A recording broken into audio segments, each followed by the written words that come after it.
Hello, beautiful souls. This is Marna from Azure Autumn Energy Work. There was some interest when I expressed that maybe I should start doing classes on opening your psychic gifts, so consider this class 1. Now, there's probably a few people going, why is this freaky woman sitting in a cemetery to talk about psychic gifts? And, a lot of us who were born into our gifts, who developed our gifts without having the benefit of a mentor, are drawn to cemeteries. I also know quite a few who are absolutely refuse to have anything to do with cemeteries, and it's for the exact same reason. It all comes down to energy. We are energetic beings having a human experience. What's buried here in this cemetery by the thousands is just a physical body. The energy that powered that body, that gave our minds the ability to think, the electrical current that ran through us and made it possible for us to wiggle our fingers and our toes, that departed the physical form. If you're familiar with the famous Einstein equation of E equals mc squared, what that means is that energy can never be created or destroyed. It simply changes form. The energy that makes up the core of you, what some people call the soul, or the ka, or the ba, or the ki, or the whatever you call the energetic force that is within you, does not cease to exist just because the body has run out of time. In manufacturing, there is something called planned obsolescence. That's where a product is designed to cease functioning after a certain amount of time. This is why light bulbs burn out. It's a feature built in to the filaments used. The original light bulbs are still burning, but the filaments used now are designed to give out and break over time. Human bodies are the same way. There is planned obsolescence in who we are, and no matter how much we try to extend our lives, physical immortality will continue to elude us. That's a good thing. As our soul goes through one incarnation after another, we learn, we grow. The energy that comprises the core of us learns lessons in each life. And before anyone tries to tell me that reincarnation doesn't exist, yeah, it does. Everything in nature gets recycled. Why would the energy that comprises us be any different from that? It is part of natural law. And since I've had this argument with more than a few people of the Christian persuasion before, reincarnation used to be featured heavily in the Christian Bible.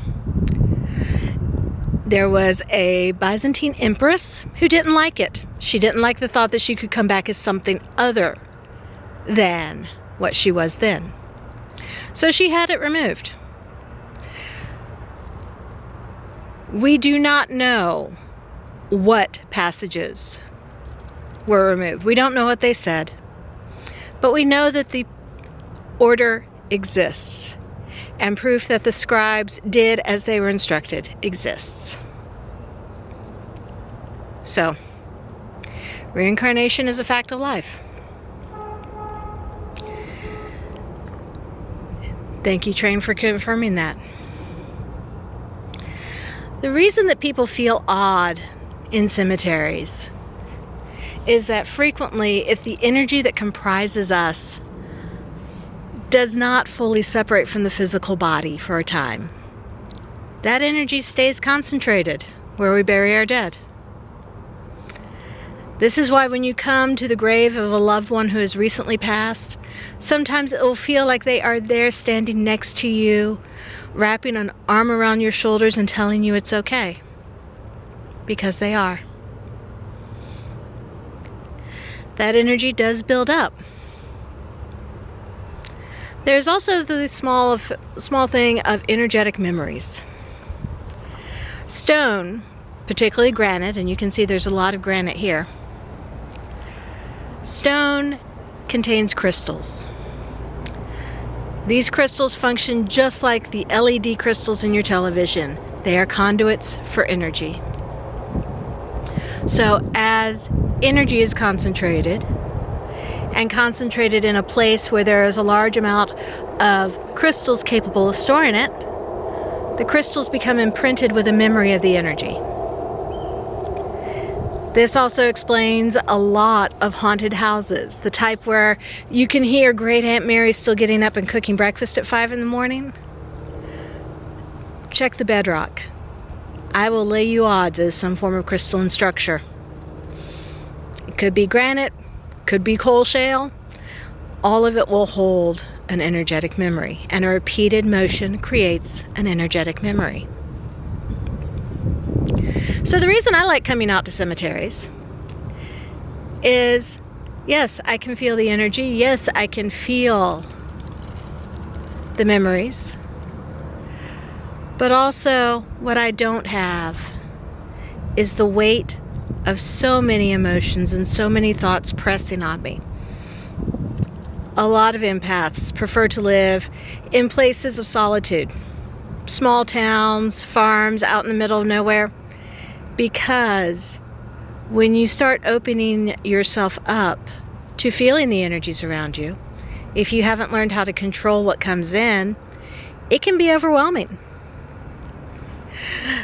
Even if you're not an empath, try going to a busy mall leading up to Christmas and just sitting quietly and opening yourself up to the energy around you.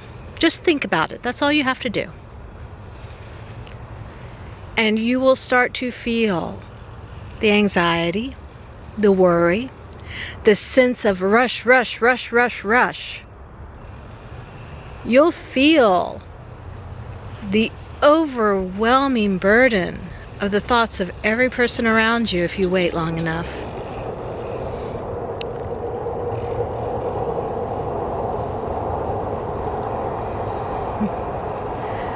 I live in Atlanta. Atlanta is a city that has a lot of thought energy in it. It's a very creative town, and that spurs quite a bit of that thought energy. It's wonderful, it's exciting, it's incredible to be a part of. And at times it feels like the thought energy alone is enough to wash a single person away and leave you drowning and gasping for air. So I come places like this, where that thought energy is massively reduced. Because let's face it, the thought energy of a squirrel running across the field is a lot less than the thought energy of a full production team making a movie. I come out here for the quiet. Not the sound quiet. I mean, we've heard the trains going by. I can hear the lawn crew working. The sounds are still there, but the mental quiet, the ability to just think without having the thoughts of everyone else pressing in. This is also why some people prefer to avoid cemeteries. It's too quiet, and they can hear themselves think more than they're comfortable doing. So, there's your basic intro. Everything is energy. All energy is connected. As we have been exploring quantum physics, we have discovered that no matter how far you separate two energetically linked quantum particles, they will still react to each other. NASA has gone so far as shooting one particle into space and keeping the other on Earth, and still getting a reaction from stimulating just one. This is what made the breakthroughs this past summer of quantum teleportation possible. All energy is connected. That connection exists over distance and over time, because time is just another form of distance. Time is an illusion that we have sold ourselves on. All energy is connected. As I sit here, I am connected with every soul at every headstone in this cemetery. And I'm okay with that. I'm connected to you. I'm okay with that too. I know it's weird, it's esoteric, it sounds bizarre, but when you step into the world of being an energetic being, it all makes sense. This is what makes manifestation possible. This is what makes spell work or prayer successful. It's manipulating the energy. Because we are all connected, we can all do this. So, now that I've rambled on a bit, hopefully I'm not scaring people away too much, but I did lay out cards for a reading for people who are interested in learning about opening your gifts, opening your powers, seeing what's possible. The short version is everything. But, let's take a look at the read. I swear I did not pick these cards. These are the ones that jumped out. The Fool is the person who is beginning a journey, knowing that they know nothing. This is a person who is ready to learn, ready to see what the world has to offer. This may make them blind to some dangers, but it also makes them open to receiving the knowledge, the wisdom, the gifts, the abilities. As you're starting this journey, recognize the energy of the Fool. Hold on to it because it will lead you down paths you never even suspected were there and show you wonders you never dreamed existed.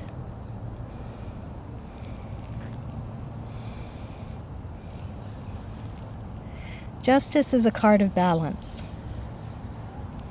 Even as we are learning to embrace new ways of thinking, new ways of being, we also have to balance this out with the physical world that we live in. As you are preparing to shift into a higher level of consciousness, you still have to feed yourself in the 3D. Do all things in balance. Do not neglect one portion of your life because you're excited about another. It is all interconnected. We are holistic systems. There is not a separate portion of you that is the psychic in training that is different from the body that needs food. Take care of yourself. The Hermit is a card of solitude. It is a card of going within. Yeah, people like me will put up these videos on YouTube. We'll offer you tutorials on how to access, but all we are is mentors. The truth is, you already know everything we have to teach. You just don't realize you know it yet. It is locked away within you, within the energetic portion of yourself. The more time you spend in meditation, the more time you spend exploring your own inner self, your own inner world, the more you will learn. I've heard it called infused knowledge. I've heard it called intuitive leaps. I've heard it called messages from the divine. You already have this information within you. All I will ever do is teach you how to access what you already know.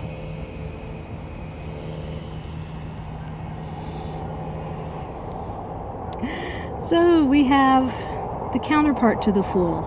The Fool is the beginning of the journey. The world is the ending of it. The world is when you have accessed this knowledge, when you have learned to see what is true and what is false, when you understand how it's all connected and you can see from a higher perspective the links between everyone. It's a heady view. It can be overwhelming. That's why when we go into ourselves, we generally get this information a little bit at a time, because getting it all at once would blow our little minds right out of the water.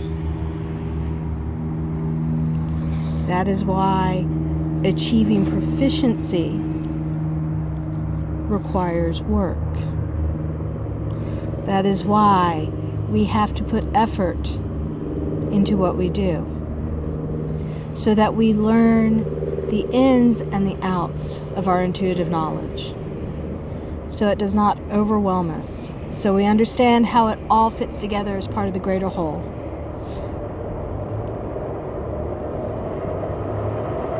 It's a scary place. The world out there is much larger than any of us ever knew. And at the same time, it's much smaller. Because when you look at quantum energy, you're looking on the atomic level. But that atomic proof of energetic connection also proves the macrocosm of souls. It shows why you have soulmates, people who resonate on the same frequency as you, why you can even find people who match your soul so identically they're your twin flame.